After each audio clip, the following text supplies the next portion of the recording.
चीनी वायरस का नया अटैक भारत के लिए इसलिए भी खतरनाक क्योंकि सिर्फ 7 दिनों के बाद महाकुंभ शुरू होने वाला है, जहां 45 करोड़ से ज्यादा श्रद्धालुओं के आने की उम्मीद है। आपको बताया मैंने कि वायरस बेंगलुरु, अहमदाबाद, चेन्नई और कोलकाता में आ चुका है। अब सोचिए जरा, एचएमपी वायरस प्रयाग में होने वाले महाकुंभ के कितने पास पहुंच चुका है। अहमदाबाद से प्रयागराज की दूरी महज 1277 किलोमीटर, बेंगलुरु से प्रयागराज की दूरी 1733 किलोमीटर, चेन्नई से प्रयागराज की दूरी 1762 किलोमीटर और कोलकाता से प्रयागराज सिर्फ 793 किलोमीटर है। मतलब ये कि कोरोना से ज्यादा खतरनाक और तेजी से फैलने वाला वायरस महाकुंभ से सिर्फ 793 किलोमीटर दूर बचा है। फिर सवाल ये कि जब कर्नाटक, तमिलनाडु, गुजरात और पश्चिम बंगाल से लाखों करोड़ सनातन प्रेमी महाकुंभ का हिस्सा बनने प्रयागराज आएंगे, तो क्या उनसे महाकुंभ में वायरस का संक्रमण फैल सकता है?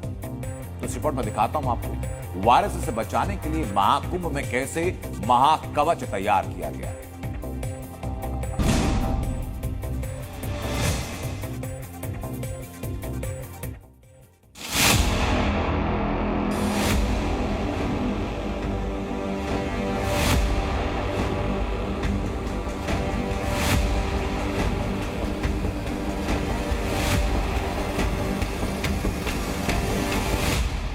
चाइना में इस समय ऐसी स्थिति है तो वहाँ से जितने भी लोग हैं सबको यहाँ मना होना चाहिए, क्या भारत में उनको एंट्री नहीं मिलनी चाहिए, क्योंकि जब वो यहाँ आएंगे तो हम सब बीमार हो जाएंगे और वही हमारी स्थिति होगी जो 2019 में हुई थी। जिस प्रकार चीन के अंदर इस वायरस से उथल पुथल है, तो निश्चित रूप से सरकार इस पर उचित कदम उठाएगी और उठा भी रही होगी।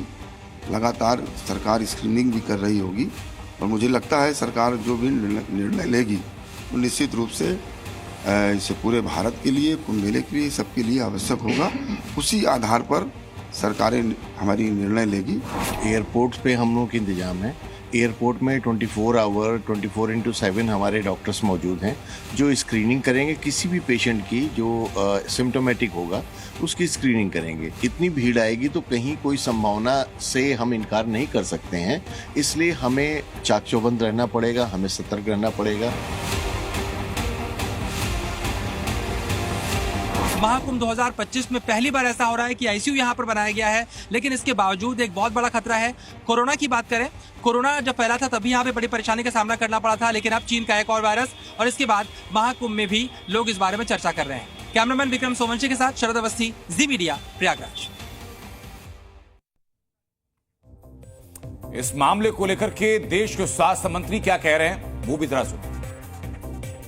The health systems and surveillance networks of the country remain vigilant, ensuring the country is ready to respond promptly to any emerging health challenges. There is no reason to worry. We are closely monitoring the situation.